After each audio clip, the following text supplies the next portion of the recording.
नमो सिद्धाणम नमो आयरियाणम नमो वज्रायाणम नमो लोये सब सावणम। पंच परमिष्टि भगवंतों की, गणाचार्य भगवान विराग सागर जी महामुनराज की, पट्टाचार्य भगवान गुरुवर विशुद्ध सागर जी महाराज की।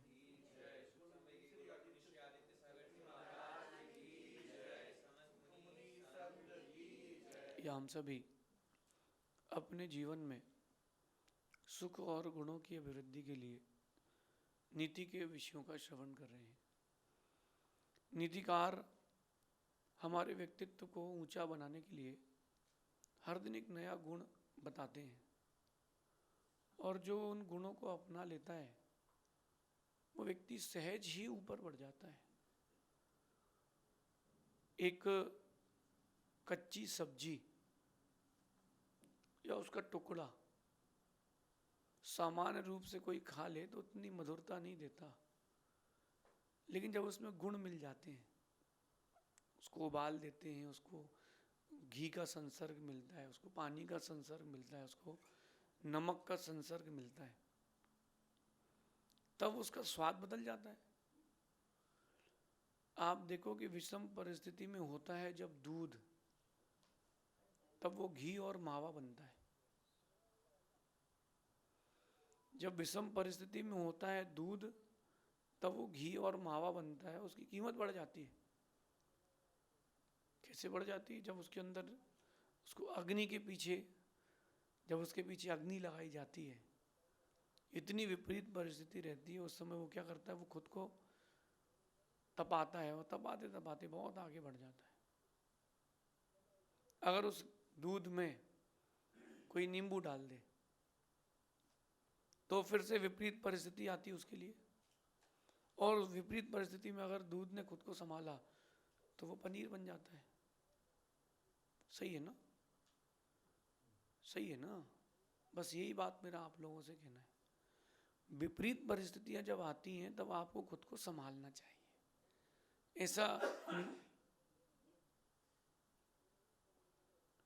ऐसा नहीं करना चाहिए जिससे आपके गुण गिर जाएं। खुद को संभालना चाहिए, ये तो खुद को संभालने की बात है। अब अपन दूसरे को संभालने की बात करते हैं। अगर आप चाहते हो कि आपके नियोग से किसी के जीवन का सुधार हो, कोई आपका प्रिय है जिसको आपको सुधारने की इच्छा होती है, तब आपका कर्तव्य बनता है कि टेक्निक से काम करें। बच्चा अगर किसी चीज़ की जिद कर रहा है और आपने अगर उसको 2 चांटे मार दिए हैं तो बात बिगड़ जाएगी। जो तुमने मारा है उसका हर्जाना भरना पड़ेगा, और जो चीज़ वो कह रहा है वो तो लाके देना ही पड़ेगी। तो किसी भी काम को करने के लिए आप टेक्निकली उस चीज़ को एक्सेप्ट करें। यद्यपि किसी के सुधारने से कोई नहीं सुधरता, आप कितने किसी को क्रिटिसाइज कर लो, जिसको नहीं सुधरना वो नहीं सुधरेगा, जिसको सुधरना है वही सुधरेगा। तो क्रिटिसाइज क्यों करें अपन किसी को? हम जब किसी को क्रिटिसाइज करते हैं या किसी के बारे में कुछ कहते हैं तो सबसे पहला ग्राफ हमारा गिरता है, दूसरे का कुछ नहीं हो रहा। क्योंकि अगर उसको सुधरना है तो वो सुधरेगा, उसको नहीं सुधरना तो नहीं सुधरेगा। आपके कहने से क्या हो जाएगा? अगर आपके कहने से कोई सुधर जाता तो क्या बात थी, दुनिया सुधर नहीं जाती पूरी? तो सबसे पहली बात तो है कि किसी को सुधारने का भाव जीवन में लाओ ही मत, क्योंकि आप किसी को नहीं सुधार सकते। और लंबे समय तक अगर कोई वो जीवन जी चुका है तो उसकी प्रकृति चेंज करना बड़ा मुश्किल है। एक बात आपको कहता हूँ कि 2 प्रकार के लोग साधु बनते हैं। एक वो जिन्होंने गृहस्थी नहीं देखी, और एक वो जिन्होंने गृहस्थी देखी है। यानी एक महावीर स्वामी की तरह बाल ब्रह्मचारी, और एक ऋषभ देव की तरह गृहस्थ होकर के जो दीक्षा लेते हैं। अब इन दोनों प्रकार के साधुओं में आप देखना, गुरु दोनों के पास एक से ही है, और दोनों को ही गुरु एक सी शिक्षा दे रहे हैं, समझा रहे हैं। लेकिन जो गृहस्थ है,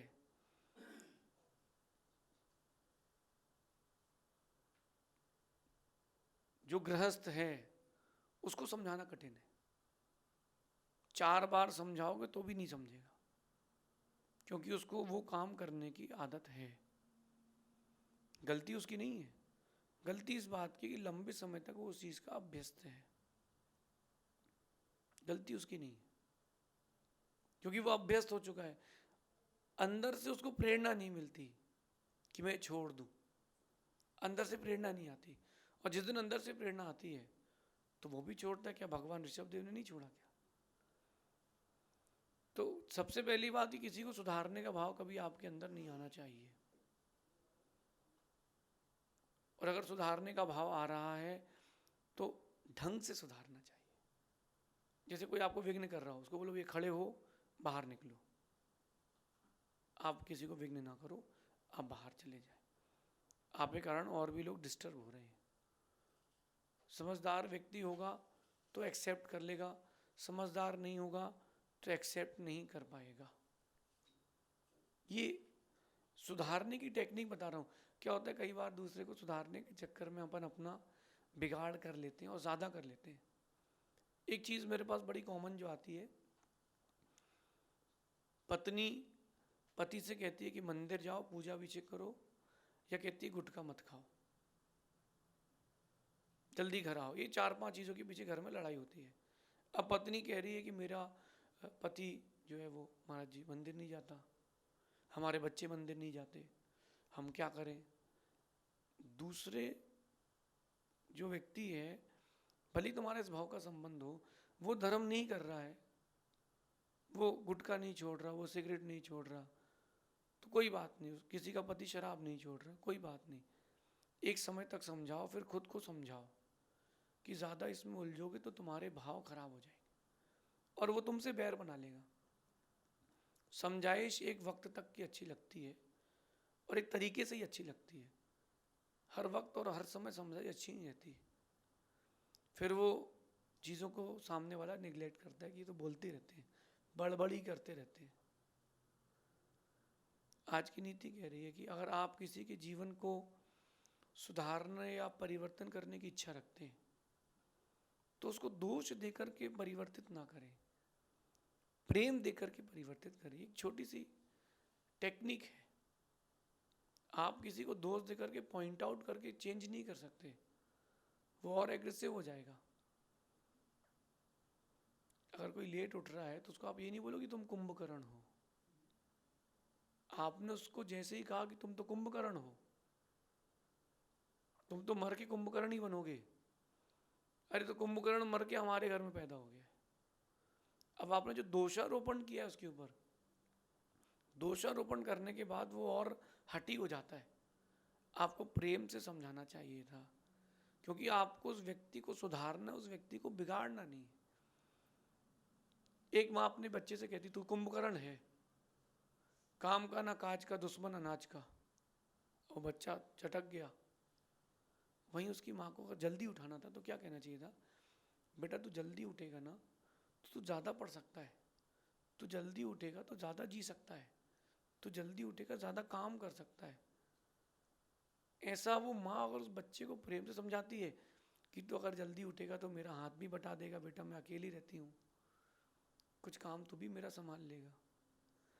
तो वो माँ अगर प्रेम से अपने बच्चे को समझाती है तो बच्चे के अंदर चेंज आएगा। क्लास में, स्कूल में सभी पढ़े हैं, कुछ बच्चे ऐसे रहते थे वो जड हिट लिस्ट में रहते थे, वो पिटते भी थे, झगड़ा भी करते थे, वहीं क्लास में भी रहते थे, सुधरते भी नहीं थे। टीचर उनको मारती भी थी, पीटती भी थी, पनिशमेंट भी मिलती थी, कान पकड़ के बाहर गेट पे खड़े भी रहते थे, क्लास में सबके सामने नी डाउन करते थे, मुर्गा बनाते थे, फिर भी वो बच्चे सुधरते नहीं थे, क्योंकि टीचर उनके ऊपर दोषारोपण कर देती है। जबकि वहीं टीचर अगर प्रेम से समझाए, एक फिल्म आई थी बहुत पहले, तारे ज़मीं पर, है ना, सुनना ध्यान से। माँ अपने बच्चे को समझाती है, उस चलचित्र में माँ अपने बच्चे को समझाती है, लेकिन माँ अपने बच्चे को समझती नहीं है। माँ उसको समझाती है कि तुझे मैथ्स पढ़ना है, तुझे साइंस पढ़ना है, लेकिन उसका दिमाग ही नहीं उस ओर है। जबकि वो पेंटिंग अच्छी करता था। अगर माँ उस अपने बच्चे को समझती तो दोषारोपण ना करके प्रेम देती। वहीं उसके लिए एक मेंटर बना, कोई गुरु बना, उसने उसको समझाया कि समझा। पहले उसने उसको 1 महीने समझा कि बच्चे की प्रकृति क्या है, ये अकेला है, बहुत हीण गया है, इसको ऐसा लग रहा है कि मैं किसी काम का नहीं हूं। तो उसने उसको समझा, प्रेम दिया। प्रेम देते देते उसने उसको पढ़ाया भी और उसकी क्वालिटी भी डेवलप करी। एक बहुत बड़े बोर्ड में 2x2 के बोर्ड में उससे 8 लिखवाया।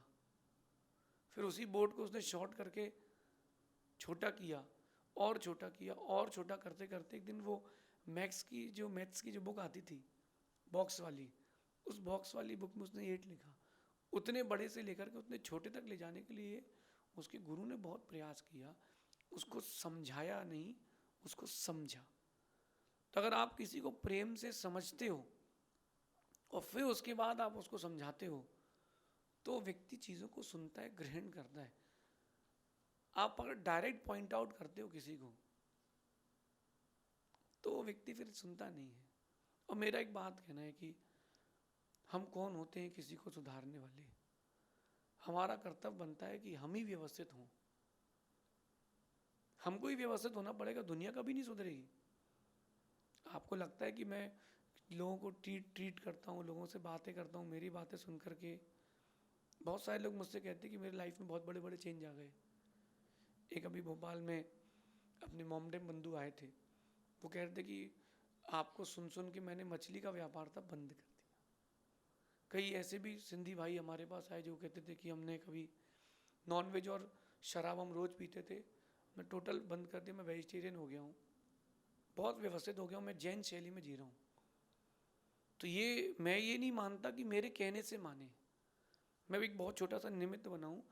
उनके अंदर से आवाज़ आई है कि यार ये अपनी बात कर रहे हैं, ये बात अपने लिए कर रहे हैं, तो उस व्यक्ति ने मुझे स्वीकारा है। और जब तक उसको अंदर से प्रेम मिल रहा है तब तक वो स्वीकारेगा, और जिस दिन प्रेम बंद हो जाएगा वो स्वीकारना बंद कर देगा। ये टेक्निक है। आपको किसी को समझाना है, सुधारना है, आप चाहते हो कि उसके अंदर अच्छे अच्छे परिवर्तन आए, गुड चेंजेस आए, तो आपको ऐसे व्यक्ति के लिए प्रेम देना चाहिए। जितना आप अधिक प्रेम दोगे वो उतनी अधिक बात मानेगा। एक बच्चा यहाँ खेल रहा हो, बाहर हल्ला कर रहा हो, कितनी लोग जाके रोकें, वो नहीं मानता, और माँ कहती धीरे से इधर आ, जल्दी इधर आ, गोदी में बैठ जा, तो जाके बैठ जाता है। बाकी सब उस बच्चे को समझा रहे थे और माँ समझ चुकी थी कि इसको कैसे मनाना है। तो प्रेम देकर के अगर आप किसी से कोई काम कराना चाहते हो, आदमी आपके लिए सब कुछ कर देगा। और आप अगर दोष देकर के कराना चाहते हो, व्यक्ति तुम्हारा शत्रु बन जाएगा। सास का कर्तव्य बनता है कि बहू की प्रशंसा करे, बहू का कर्तव्य बनता है कि वो सास के प्रति समर्पित रहे। बस इतना सा काम है। बस अपने मायके चली जाती है, कुछ करती नहीं है, तो ये दोषारोपण दिया है। वहीं अगर वो मायके भी जाती है तो बेटा तू 2 दिन ज़्यादा रुका, कोई बात नहीं, जब घर पर आए तो प्रेम दो, लेकिन इतना भी मत दो कि चींटी लग जाए। एक लिमिट होती है हर चीज़ की, उससे अधिक दोगे तो वो चीज़ें फिर बिगड़ेगा, बच्चा आपका बिगड़ेगा। सभी चीज़ों को बैलेंस करके आपको समझना पड़ेगा। तो दोष ना दें, अगर कोई काम किसी से बिगड़ भी जाए तो दोष ना दें। मैंने एक दंपत्ति को देखा, नई नई शादी हुई, शादी को 15 दिन हुए होंगे। शादी के 15 दिन बाद अब वो कहीं होटल से लौट रहे होंगे, और होटल से लौटते वक्त उन्होंने देखा कि जो उसकी वाइफ थी कि मेरी जो डायमंड की रिंग थी वो नहीं मिल रही। अब उसको लगा कि होटल में गिर गई, रास्ते में गिर गई, वो बहुत परेशान रहे। अब वो सोचते कि क्या करें। हस्बैंड कहता है कि एक काम करो, अपन सेम दूसरी ले लेंगे कल, तुमको डिज़ाइन तो याद है, अपन सेम दूसरी ले लेंगे। तो वाइफ समझदार थी, कहती नहीं, अगर सेम दूसरी ले ली और कहीं वो अंगूठी घर पे ही मिल गई तो फिर माँ मुझ पर कभी विश्वास नहीं करेगी। तो बोले क्या करना चाहिए? वो समझदार थी वाइफ, बोले मैं मम्मी को सब कुछ बता दूंगी। गई सुबह, उसने कहा खाना बनाते समय मम्मी गलती हो गई, मेरी डायमंड की रिंग गिर गई मम्मी, और मिल ही नहीं रही, हमने बहुत ढूंढ लिया, हम 2 दिन से ढूंढ रहे मम्मी मिल नहीं रही, तो मैंने आपको सच बता दिया है। जो उसकी सास थी वो कहती बेटा कोई बात नहीं, अगली बार चीज़ों को संभाल के रखना।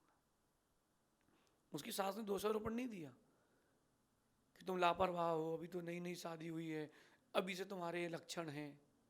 नहीं नहीं, उसने कहा बेटा कोई बात नहीं, अगली बार ध्यान रखना, अगली बार गलती नहीं करना, चीज़ों को संभाल के रखना, बहुत मेहनत से कमाते हैं अपन। उसने कहा जी मम्मी जी। कोई डांटा डूटी नहीं हुई। घर में सफाई चल रही थी दीपावली की, सोफे के नीचे वो अंगूठी निकल गई 2 महीने बाद। 2 महीने बाद वो अंगूठी निकल गई, अंगूठी की अंगूठी मिल गई। परस्पर का जो प्रेम था वो प्रेम बना ही है, क्योंकि एक दूसरे के ऊपर दोषारोपण नहीं हुआ। जहां प्रेम से वार्ता होती वहां चीजें बनती है, जहां दोषारोपण करते वहां चीजें बिगड़ती है। गैस में दूध रखा था, उबल गया, उफन गया, नीचे गिर गया, अब वो दूध तो जमीन पर जा चुका है, तो अब दूध तो व्यर्थ हो चुका है, क्यों अपनी प्रीति क्यों तुम मिटा रहे हो? दूध तो मिट चुका है, प्रीति मत मिटाओ। और दोषारोपण करके आप अपनी प्रीति खत्म कर लेते हो। इसलिए कह रहे हैं कि अगर बिना प्रेम दिए आप परिवर्तन चाहते हो तो समझ लेना कि आप बिना बीज के वृक्ष चाहते हो। आप किसी को प्रेम दो तो वो परिवर्तन जरूर लाएगा। आज के यूथ के लिए उनके माता पिता मेरे पास आके कहते हैं कि हमारे बच्चे बिगड़ चुके हैं, सुधर ही नहीं रहे हैं। आप अपने बच्चों की कमी गिनाते हो, आप अपने बच्चों को गलती गिनाते हो, तो उसको गलतियां दिखती, दोष दिखते हैं। अरे कभी उसकी प्रशंसा भी तो करो।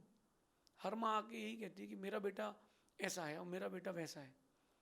कभी ये भी तो बोलो कि मेरा बेटा मेरी सेवा भी करता है, मेरी बातें भी मानता है, बस एक ही कमी है। तो आप अगर उसकी प्रशंसा करोगे, उसको प्रेम दोगे, तो वो आपकी बात मानेगा। आपको भी कोई प्रेम देता है तो आप उसकी बातें मानते हो।